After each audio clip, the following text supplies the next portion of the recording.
Welcome back to the big picture of the Bible. Today, I'm going to introduce you to the prophets. This is big.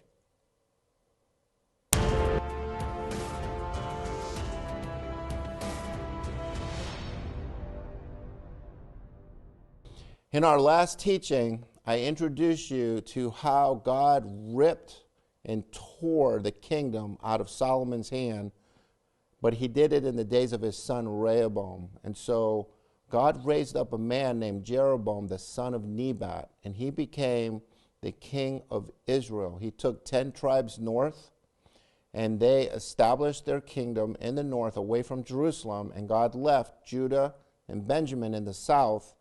And so in this period of time, over the next 13 kings of Israel, God did send some prophets. Prophets like Elijah and Elisha and Micaiah and Iddo. But all of these prophets, I made a distinction about them. They were prophets who did not write books. They're not like Isaiah or Hosea or Amos or Micah. Those are what we call the writing prophets. So something happened in history that caused God to raise up prophets who would write for our benefit back then. And so those are the prophets I want to begin to introduce you. The first set of prophets I call the Assyrian prophets. They're dealing with the crisis of Assyria coming down and destroying the nation of Israel. But here's my first question for you. What is a prophet? What? Well, how do you distinguish a prophet from a non-prophet? So the Bible's very clear. In the book of Jude, we know that the first prophet that came on the earth is a man named Enoch. But Enoch is all the way back in Genesis chapter 5. And God did not use the word prophet when speaking about him in Genesis 5. The first time God mentions the word prophet is in Genesis chapter 20, verse 7. Before I read the verse to you, let me tell you what happened.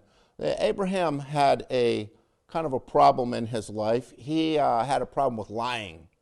And so he went to Egypt, and he thought, my wife is so pretty, somebody's going to want her, and they would kill me for her, so I'll say she's my sister. You remember that story? And so he said, it's my sister, and then all kinds of trouble happened out of that. Well, that happened again. And so here's a king who took Sarah, and God was like, hey, you can't do that. So he came to the king in a dream and said to him, you're a dead man, because that girl you took, Sarah, that's somebody's wife.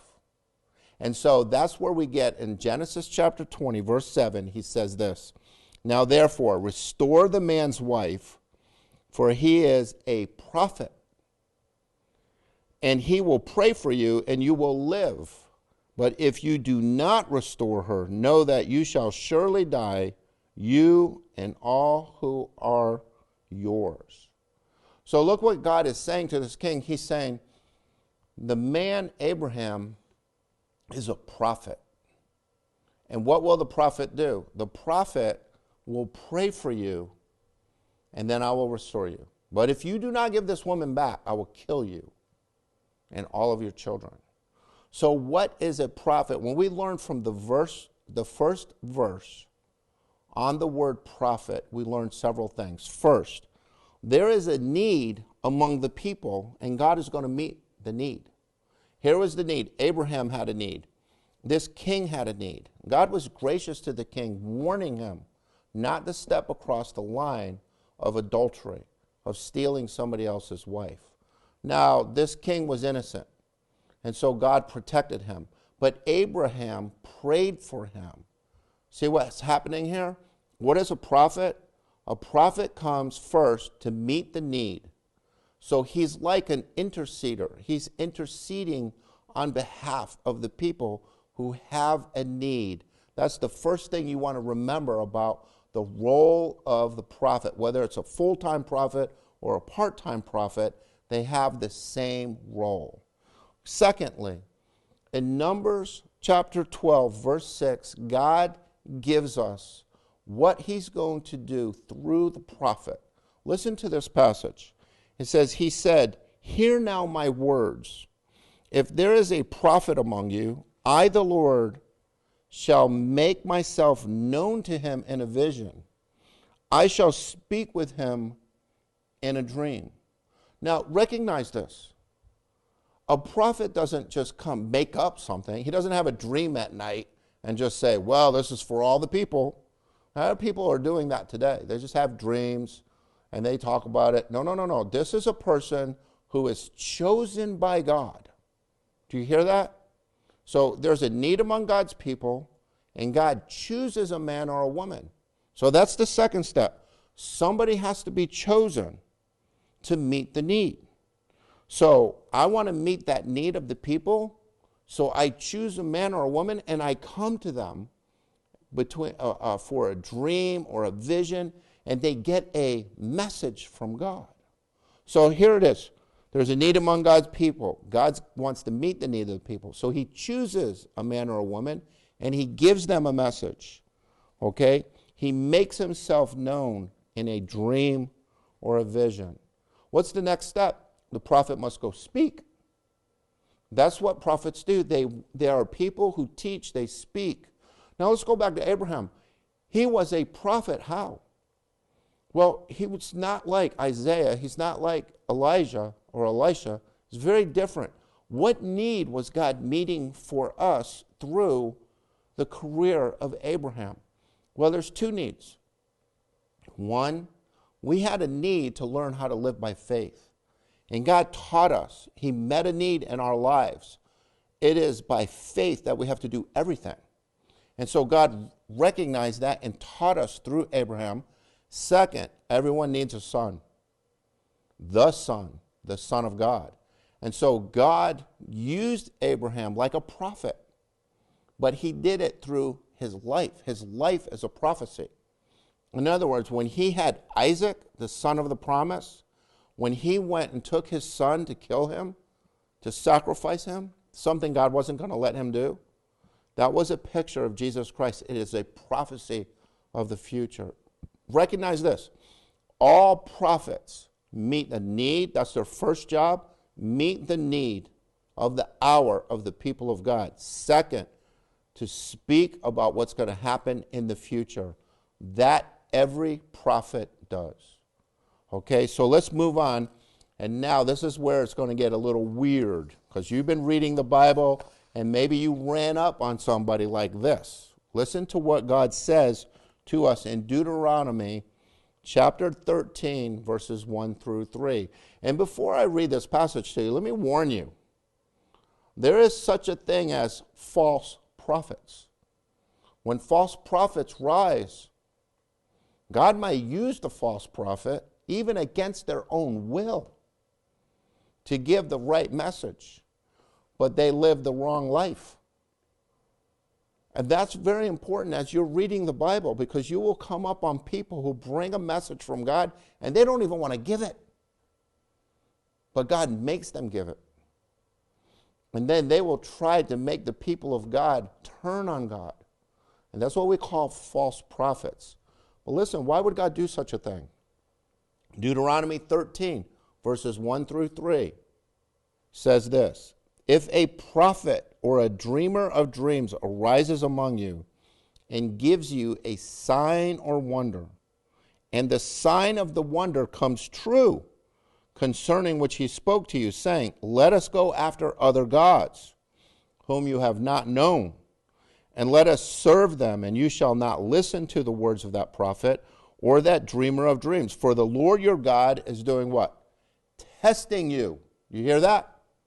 He's testing you to find out if you love the Lord your God with all your heart and with all your soul. Now, the greatest example of this to me is Balaam. It's a prophet who came, who got a message from God, great messages from God. But he kept trying to get God to give a different message. And finally, the people of God rejected Balaam, and God killed Balaam for his wickedness and his evil that he never turned from.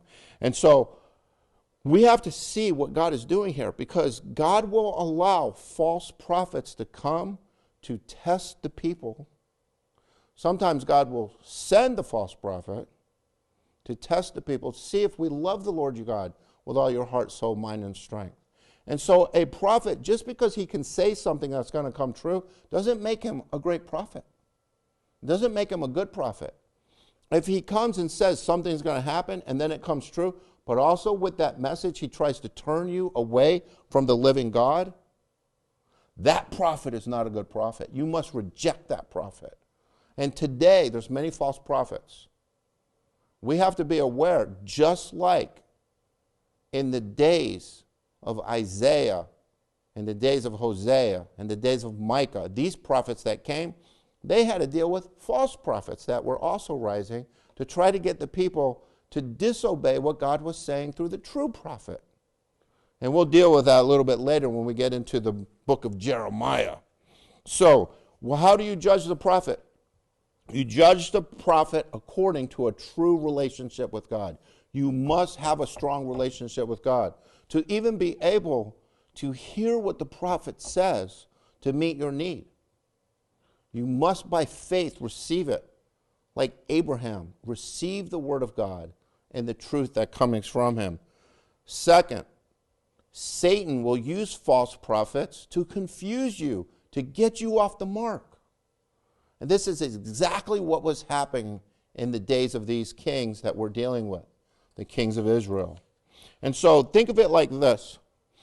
When God comes to his people, this is what he says. Oh, my people. So here's God, and here are his people. And he says, oh, my people, there's a great need. So what he does is he raises up this man or this woman, and he gives the message to his prophet to meet the need of the people. And do you realize how many times God says, oh, my people, to Israel? His own people. Oh, my people, Assyria's coming. They're going to destroy you. Oh, my people, oh, my people. What does that say to you? God loves his people. Israel, yes, even the Israel, which Assyria came to destroy. God loved his people. And so we want to keep that in mind as we go through these texts. Because God sends the prophet because he loves his people. That's very important. So God raised up prophets to speak directly to the need. God intended to send Assyria to destroy and discipline his people Israel. And the prophets, every one of the prophets, are connected to the kings. There are 20 kings of Israel, and we dealt with the first 13. The last 7 kings are connected to the prophets. In other words, those prophets go directly to the kings to speak to them, to warn them, to get them to follow the living God. And so I want to introduce you to the first of these kings who had a prophet come to him. He had a personal prophet. And the personal prophet of Jeroboam is Jonah. So let's read in 2 Kings chapter 14. Verse 23 through 25, it says this. In the 15th year of Amaziah, the son of Joash, king of Judah, Jeroboam, the son of Joash, king of Israel, became king in Samaria. And he reigned 41 years. That's a long time. But listen, what kind of king do you have? Well, in America, when we have an evil president, guess what? 4 years, maybe 8, but not 41 years. And look what it says about this king. He did evil in the sight of the Lord. He did not depart from the sins of Jeroboam the son of Nebat. And this is why people misunderstand the Old Testament so many times. You have different names of different kings, but they're the same name, Jeroboam, Jeroboam. So the first king of Israel was Jeroboam, the son of Nebat, and he becomes the one who every single one of the kings is measured by. Are you going to be like him or not? And you know what's sad? Every single one, all 20, were just like him. Evil, wicked, hating the Lord. And so now this second Jeroboam comes along. His name is Jeroboam the son of Joash. He did not depart from those sins which he made in Israel sin. He restored the border of Israel from the entrance of Hamath as far as the sea of the Arabah, according to the word of the Lord. What? In other words, God never stopped directing these kings. He was gracious to them. The God of Israel, which he spoke through his servant Jonah, the son of Amittai, the prophet, who was of Gath-hepher. Do you realize the personal prophet of Jeroboam is Jonah? You know Jonah. We've read Jonah's book. You've met Jonah before. You've probably read his little book, 4 chapters. He was the prophet to Jeroboam, the son of Joash, who was a wicked and evil king. And according to the word of the Lord that came from Jonah, Jeroboam was a great politician, and he was very strong. He was able to restore borders. He had a very strong economy. He was very strong militarily. He was strong politically, but he was a weakling spiritually. Down with Jeroboam, son of Joash. And so I want to give you a picture of all of these kings. And then God started sending the prophets to them to speak to them. Okay? So, what about these kings? Well, there were the last 7 kings of Israel. Let me just mention them quickly. Jeroboam was the son of Joash. He reigned 41 years. When he died, Zechariah became king, and he only lasted 6 months. Do you know why? Because he was assassinated. And the guy who assassinated him, his name is Shallum. He lasted 1 month. And guess what? He was assassinated. The guy who assassinated him, Menahem, lasted 10 years. Every one of these guys that were sinned like the son, or like Jeroboam, the son of Nebat. Every one of them was evil. Then Pekahiah came along. He lasted 2 years. He was assassinated by Pekah. Pekah lasted 20 years. Then he was assassinated. And then the last king, Hoshea, lasted 9 years. And he was the king who saw the Assyrians come down and kill him and take all of the people into captivity. Now, I want to give you a challenge, something that you can do, which would really help you understand why these things are so important. If you would take 2 Kings chapter 14, verse 23, and read through chapter 17, verse 41, and then make a list of these 7 kings. But don't get confused, because as you read it, he goes back and forth. He'll start telling you about the king of Israel, then he'll jump and tell you about the king of Judah. Then he'll jump and tell you about the king of Israel, then he'll tell you about the king of Judah. So you got to keep them straight. And if you list these 7 kings, see what you learn about them, then chapter 17 tells about the Assyrians coming and destroying the nation of Israel. Now, as you can see on your slide, on the right-hand side are the kings of Judah: Uzziah, Jotham, Ahaz, Hezekiah, Manasseh. And we'll get deeper into these guys. Uzziah, Jotham, Ahaz, and Hezekiah are during the same period of these 7 kings. And so they see the Assyrians coming, and they know what is going to happen. And so the first prophet that comes along that speaks to the people is the prophet Hosea. And before I get into talking about him, let me just say, what is this crisis? Well, crisis A is the Assyrian crisis, when God himself calls this nation Assyria to come down and destroy his people and scatter his people. And God kept saying, "Oh, my people, oh, my people." He loves his people. And so the prophets who cover this time frame are Isaiah, Hosea, Micah, Amos, Jonah, and Nahum.